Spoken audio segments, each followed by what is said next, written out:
Relicta is a first-person puzzle platformer reminiscent of more famous games like Portal, though instead of somewhat mind-bending puzzles of momentum and perspective, it leans heavily on gravity and magnetism. So today we're going to look at how it holds up to its contemporaries and whether it's worth picking up right now, waiting for a sale, or potentially dodging it entirely. Starting with the most important part of the game in this genre, how are the puzzles? For the most part, I would classify them as fine. If you're a fan of the genre, you will get what you expect from pretty much any core first-person puzzle game.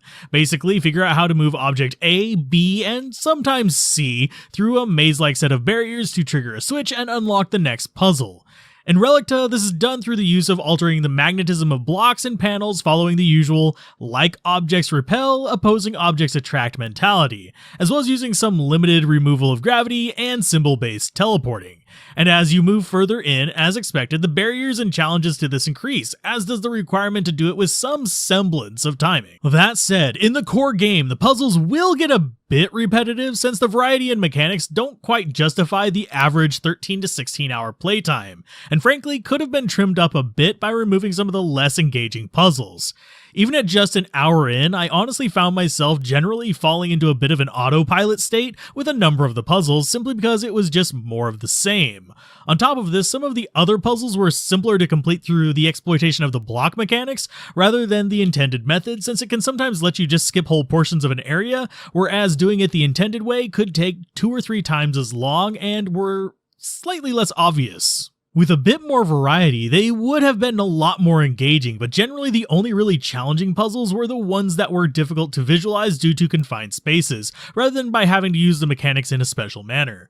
With all this, you might think that I don't like the puzzles, but like I said, they're fine, but they could have been taken so much further with a little bit more variety. As far as the non-puzzle parts of the game, there are definite pros and cons. Visually, the game works exceptionally well, with polished graphics and environments that are a pleasure to look at, even if you are somewhat constrained in terms of exploring them. And they deserve extra credits for being one of the few responsible developers whenever it comes to first-person puzzle games by including important options in terms of camera sensitivity, field of view, motion blur, and head bob that can basically mean the difference between someone being able to enjoy the game and someone suffering crippling motion sickness, which is something a lot of other first-person puzzle games forget about, and I'm really glad to see it here, and I wish it would have actually kind of set the trend forward.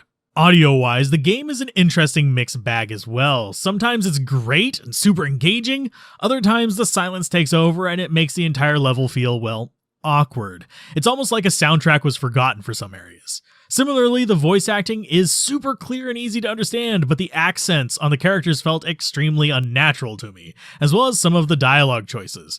But it was able to competently get the point across, even if it's not going to win any awards for the writing. I would say that out of all the aspects of the game, the sound design was probably the weakest, not for lack of quality, but lack of quantity because of this.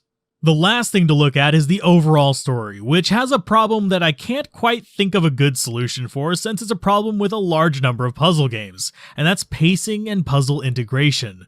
This, like the majority of games in this genre, do make the puzzles feel a little bit more forced story-wise, but obviously you need the puzzles for the genre, otherwise it just becomes a walking simulator. It just robs the intended sense of urgency the game tries to establish whenever you get stuck on a puzzle, and the person on the other end of the communications line just patiently waits, or when you blitz through a series of puzzles and they act impatient like you just took forever. In the grand scheme of things, this game is fine. It would be my definition of a 6 or 7 out of 10. Playable, enjoyable, but not really going to win any best of awards for me. As of the release of this, the game usually sells for about $20, but has gone through the Epic Games free game cycle, as well as gone on sale on Steam a few times, and personally, I would probably wait for one of these sales, but if you're itching for a game in the genre, the asking price isn't actually that bad for what you get.